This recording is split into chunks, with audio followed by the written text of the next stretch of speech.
এই হাতত mobile phone এটা আছে বাবেই ছ'চিয়েল মিডিয়া ফেচবুকৰ দৰে এটা প্লেটফৰ্ম আছে বুলি যি টি লিখিব নালাগে, যি টি ক'ব নালাগে। আচলতে জ্ঞানশ্ৰী বৰা বা কুংকি চৌধুৰীৰ দৰে উঠি অহা দুগৰাকী শিক্ষিত, সচেতন আৰু ৰাজনৈতিকভাৱে প্ৰথম পদক্ষেপ দিয়া দুগৰাকী নৱপ্ৰজন্মৰ ব্যক্তিত্ব সমালোচনা কৰাৰ আগতে ভাবি চাব যে আপুনি নিজেই জীৱনত কি ফালিছে। হিমন্ত বিশ্ব শৰ্মাই নিজৰ যোগ্যতা, নিজৰ দক্ষতাৰ ভিত্তিত এই পৰ্যায় পাইছেহি।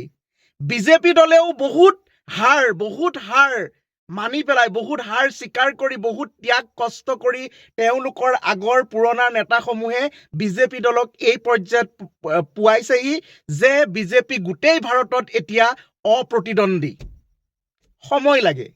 গতিকে এই কুংকি চৌধুৰী বা জ্ঞানশ্ৰী বৰাই জীৱনত কিবা নহয় কিবা এটা এনেও কৰিব।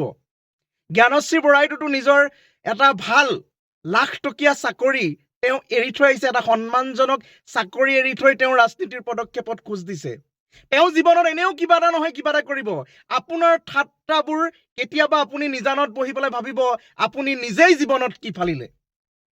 হিমন্ত বিশ্ব শৰ্মা বা বিজেপি দলৰ এতিয়া এইটো পজিশ্যনত আছে যে যিকোনো মানুহক আপুনি ৰাখি দিয়ক, যিকোনো মানুহক আপুনি ৰাখি দিয়ক, তেনেকুৱা এজন প্ৰাৰ্থীও জিকি যাব। ছাগলী এটা বা মুহা এটা ৰাখি দিলেও হয়তো জিকি যাব। হিমন্ত বিশ্ব শৰ্মাৰ ফেচৰ ওপৰত বা বিজেপি দলৰ জোৰৰ ওপৰত, শক্তিৰ ওপৰত যিকোনো প্ৰাৰ্থী জিকি যাব পাৰে, সেয়া সম্ভৱ। কিন্তু জ্ঞানশ্ৰী বৰা বা কুংকি চৌধুৰী কোনো ডাঙৰ দলৰ পৰা অহা নাই। তেওঁলোকৰ 50 জন বা 80 জন বিধায়ক অসমত নাই। তেওঁলোকে এটা নতুন ৰাজনীতি দলৰ নতুন প্ৰাৰ্থী। তেওঁলোক শিক্ষিত, তেওঁলোকৰ মগজ আছে, তেওঁলোকৰ দক্ষতা আছে, তেওঁলোকৰ জ্ঞান আছে। বিধায়ক নহলেও তেওঁলোকে জীৱনত আপোনাত মোতকৈ হয়তো বহুত ডাঙৰ বেছি সফলতা লাভ কৰিব পাৰিব। কিন্তু তেওঁলোকো অসমীয়া মানুহ, গতিকে আমিও অসমীয়া মানুহ। গতিকে সেই জাতি বুলি, অসমীয়া বুলি এনেই লিখি দিলে নহ'ব। জাতীয় চেতনা এনেই লিখি দিলে নহ'ব। সেই সন্মানকণ, নিম্নতম সন্মানকণ জনাবলৈ শিকক। হিতেন্দ্ৰনাথ